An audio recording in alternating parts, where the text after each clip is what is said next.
What's up, my team? It's lexicontom. It's pint-sized English, here with another tale from the vault. The vault, of course, is the bank archives of old content, old videos, and this is a wonderful one about a close call that I had. What is a close call? Does anyone know? I would wager that most of you have such story. It's a story of a near miss. You come so close to something grave, disastrous, terrible, injury, or getting into trouble, or something of that nature. You come so close, but you miss. Possibly you escape by the skin of your teeth. Huh? So get ready and get excited. You're going to hear a story about my closest call, and prepare to be amazed. You'll learn some car vocabulary and some other very random vocabulary. But again, remember the objectives. This is very fast speaking, so if you don't understand, don't worry. We have the transcript. We are going to analyze some vocabulary, talk about some vocabulary, and over time we're going to train your ear to better understand this fast-paced English. So, if you don't understand something, write it down. If you have some questions, you can ask us in the comments. I will absolutely respond and help you better understand this. So let's all do this together. Build a better community, better content for the efficient language learner. Thanks everyone. Enjoy the show. One summer day. One winter day. Ah, you've got me. So I took these pictures last week. Let's just imagine that it's summertime. Ooh, that's better. One summer day, I was outside running around with my sister and some of the neighbor boys. At one point, my sister and the neighbor boys decided to go and play in the neighbor's parents' car after telling me that I wasn't allowed to play.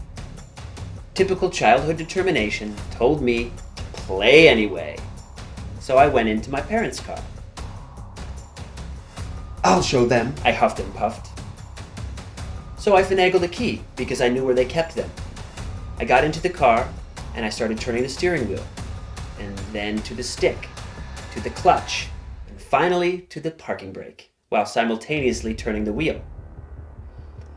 I should probably tell you that I, as I had seen my mother do thousands of times before, put on my seatbelt.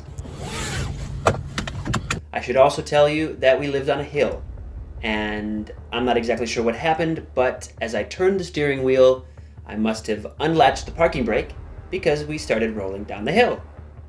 At the bottom of the hill was a very busy intersection named George Street, and beyond that, 5 more blocks downhill. Miraculously, I got through the intersection unscathed.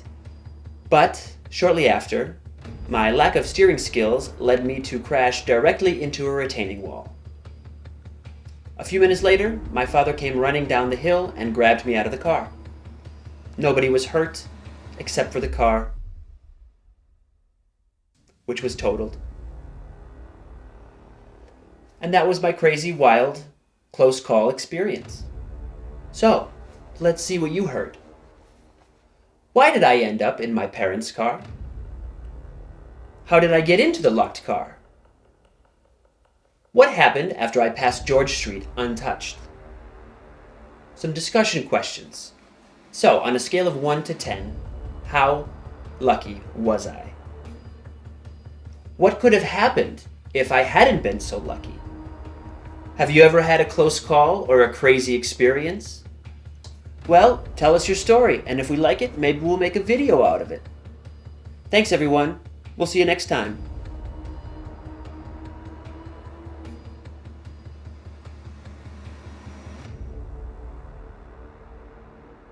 So, do you have a story, something similar like that?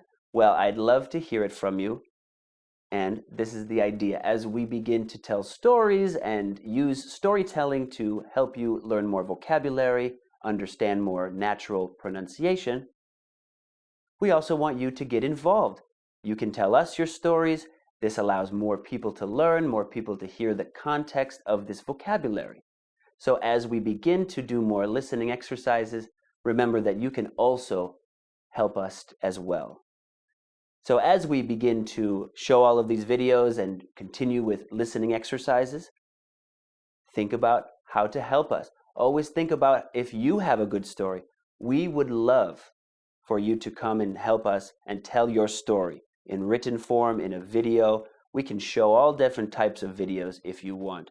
We want to create an active community of English learners, providing their stories, giving us their examples, so that we can all get better context, create those images in our minds, so that we can use this vocabulary, we can understand this better for the future. Thanks, everyone.